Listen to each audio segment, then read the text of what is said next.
Seorang pria menemukan artefak kuno dan ingin menguji kekuatannya. Ia menjelajahi dunia dan menaklukkan segalanya. Berkat benda ini, ia membentuk pasukan 10 cincin dan hidup abadi. Captain Marvel dan Hulk pun tunduk padanya. Bahkan Chow Chow tak percaya. Pria pemilik 10 cincin ini bernama Wenwu. Berabad-abad ia memburu harta, wanita, dan kuasa. Namun ambisi menaklukkan dunia tetap yang utama. Suatu hari, kitab kuno mengungkap desa Talo, tempat sihir dan makhluk mitos berada. Didorong rasa penasaran, ia mencari pintu masuknya. Namun, hutan bambu bergerak cepat, hingga mobil mereka terjun ke tebing. Dengan 10 cincin, Wenwu melayang keluar, membiarkan rekan-rekannya jatuh.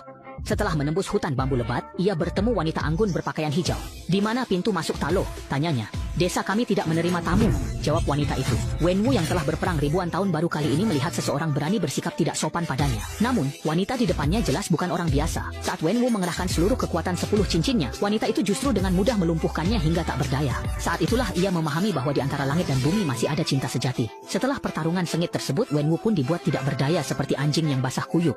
Namun ia bahagia. Selanjutnya, ia sering mengajaknya berlatih bela diri agar bisa bertemu demi membangun keluarga. Ia ingin tinggal di Talo, tapi ditolak warga karena masa lalunya. Sang wanita pun melepas segalanya demi pergi bersama Wenwu. Wenwu juga melepas senjatanya dan membubarkan pasukannya demi hidup baru. Mereka menikah, lalu dikaruniai 2 anak, termasuk Shang-Chi. Putri mereka, Xialing, lahir. Saat Wenwu hendak pensiun demi keluarga, musuh lamanya menyerang rumah. Sang istri yang tak lagi berkekuatan, Talo, tewas terbunuh saat Wenwu pergi. Menemukan istrinya bersimbah darah, Wenwu merenung sejenak lalu membawa putranya untuk membalas dendam.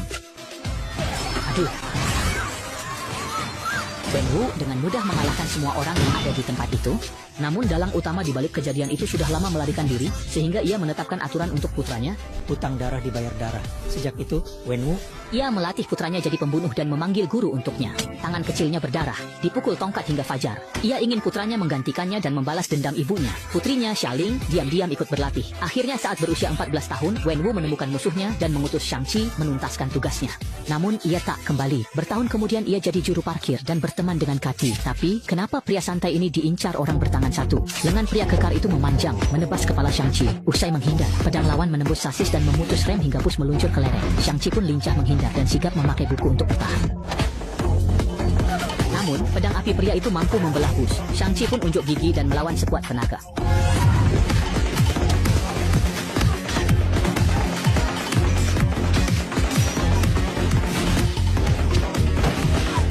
Ia melumpuhkan lawan tanpa ampun. Dengan satu tendangan, ia mendepak pria kekar itu dari bus dan lolos.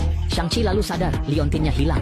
Itu warisan ibunya yang rahasianya hanya diketahui sang ayah. Yakin ayahlah pengirim mereka, Shang-Chi segera ke Makau mencari adiknya, Xialing, yang juga memegang liontin serupa. Mereka sampai di arena bawah tanah saat pertarungan sengit berlangsung. Demi mencari adiknya, Shang-Chi naik ke ring, namun lawannya ternyata Xialing. Xialing yang membencinya